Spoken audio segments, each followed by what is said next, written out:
Concentration camp শব্দ দুটো শুনলেই ভেসে ওঠে দ্বিতীয় বিশ্বযুদ্ধে নাৎসি বাহিনীর হাজারো রাজনৈতিক বন্দী শিবির, যেখানে নারী শিশু থেকে শুরু করে 7 লাখের বেশি ইহুদি ধর্মাবলম্বীকে নির্বিচারে বন্দী রেখে চালানো হয় এতটাই অমানবিক নির্যাতন যা বোঝাতে কোনো বিশেষণই যথেষ্ট নয়। গ্যাস চেম্বার সহ সীমাহীন বর্বর নানা কায়দায় হাজারে হাজারে মানুষকে হত্যা করা হয় এসব ক্যাম্পে।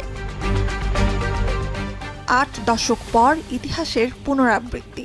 পার্থক্য শুধু 40-এর দশকে নিপীড়িত গোষ্ঠীটি একবিংশ শতকে হয়ে উঠেছে নিপীড়ক। পৌনে 2 বছরের আগ্রাসনে প্রায় 60,000 ফিলিস্তিনিকে নির্বিচারে হত্যার পর অবরুদ্ধ গাজা উপত্যকার রাফায় যে মানবিক শহর গড়ে তোলার প্রস্তাব দিয়েছে ইসরায়েলের প্রতিরক্ষা মন্ত্রণালয়, আদতে সেটি হবে কনসেন্ট্রেশন ক্যাম্প, মন্তব্য সাবেক ইসরায়েলি প্রধানমন্ত্রী ইহুদ ওলমার্টের। 2023 সালের অক্টোবর থেকে টানা বিমান হামলায় মাটিতে মিশে গেছে রাফাহ সহ প্রায় পুরো গাজা। রাফার ধ্বংসাবশেষে মানবিক শহর গড়ে তুলতে এরই মধ্যে সেনাবাহিনীকে কর্মপরিকল্পনা প্রণয়নের নির্দেশ দিয়েছেন ইসরায়েলি প্রতিরক্ষামন্ত্রী ইসরায়েল কাটজ। বলা হচ্ছে, প্রাথমিকভাবে 6 লাখ মানুষের আবাসনের ব্যবস্থা হলেও ধাপে ধাপে পুরো ফিলিস্তিনি জনগোষ্ঠীকে সেখানে সরিয়ে নেওয়া হবে। গাজায় বর্তমানে বাস প্রায় 23 লাখ ফিলিস্তিনির।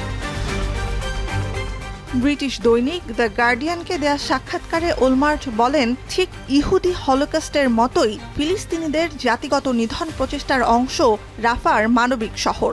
সত্যিকার ফিলিস্তিনি নিধন এখনও শুরুই হয়নি বলেও মন্তব্য করেন তিনি। কারণ হিসেবে বলেন, আন্তর্জাতিক আইনের চাপে হলেও বেসামরিক মানুষের সুরক্ষার কথা ভেবে এখনও হামলার আগে তাদের জানিয়ে এলাকা ত্যাগের নির্দেশ দিচ্ছে সেনাবাহিনী এবং সামরিক অভিযান শেষে ফিলিস্তিনিরা এলাকায় ফেরার সুযোগ পাচ্ছেন। কনসেন্ট্রেশন ক্যাম্প হলে সকল সুযোগ হারাবেন ফিলিস্তিনিরা। ওলমার্ট বলেন, গাজার অর্ধেকের বেশি অংশ ধুলোয় মিশিয়ে দিয়ে যখন সেখানে একটা ক্যাম্প নির্মাণের পরিকল্পনা হয়, তখন এটা স্পষ্ট যে এটা গাজাবাসীর সুরক্ষার জন্য নয়, বরং তাদের বাস্তুচ্যুত করার, কোণঠাসা করার এবং ছুঁড়ে ফেলার পাঁয়তারা মাত্র। গার্ডিয়ানের প্রতিবেদন প্রকাশের পর ব্রিটিশ সংবাদ মাধ্যম বিবিসিকে দেয়া সাক্ষাৎকারেও নিজ বক্তব্যে অনড় 2006 থেকে 2009 সাল পর্যন্ত ইসরায়েল সরকারের নেতৃত্ব দেয়া ওলমার্ট বলেন, ইসরায়েলের যুদ্ধাপরাধ ও মানবতা বিরোধী অপরাধের মাত্রা ক্ষমার অযোগ্য, অগ্রহণযোগ্য। This is how the international community will understand these camps to be. They don't need me to interpret them what it is. When they are doing it, and those who are in charge of doing it are the ones that say that we should actually get rid of all the Palestinians living in Gaza and that all of them are Hamas and therefore they have no right to exist.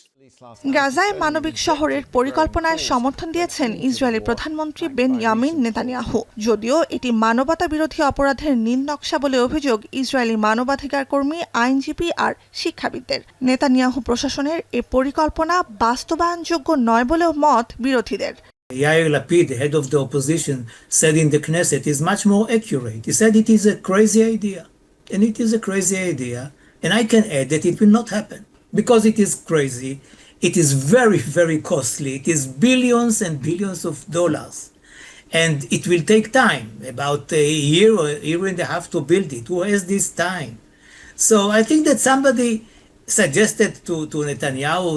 এদিকে হত্যাযজ্ঞের 647তম দিনে গাজায় আরও 78 ফিলিস্তিনিকে হত্যা করে Israeli দখলদার বাহিনী। মঙ্গলবার ভোরেও বাস্তুচ্যুত ফিলিস্তিনিদের তাঁবুতে হামলা চালিয়ে হত্যা করে শিশুসহ কয়েকজনকে। খান ইউনিসে কবরে আগুন দেয়া এবং মরদেহ চুরির অভিযোগ উঠেছে ইসরায়েলি সেনাবাহিনীর বিরুদ্ধে। এদিকে যুদ্ধবাজ ইসরায়েলের চতুর সব শর্তে থমকে আছে অস্ত্রবিরতির আলোচনা।